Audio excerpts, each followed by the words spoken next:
Ang Pluto ay nadiskubre noong Pebrero 18, 1930 ni Clyde Tombaugh, isang American astronomer na nagtatrabaho sa Lowell Observatory sa Arizona, USA.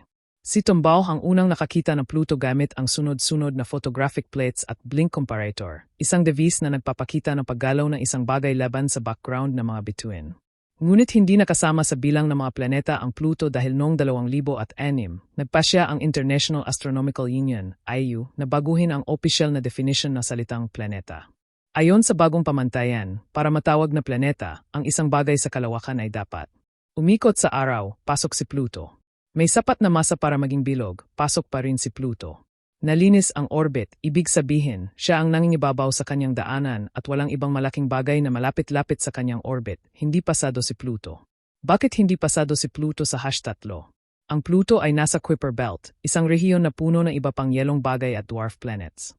Ibig sabihin, hindi siya dominant sa kanyang orbit, marami siyang kasabay na ibang bagay na halos kapareho ng laki o mas malaki pa.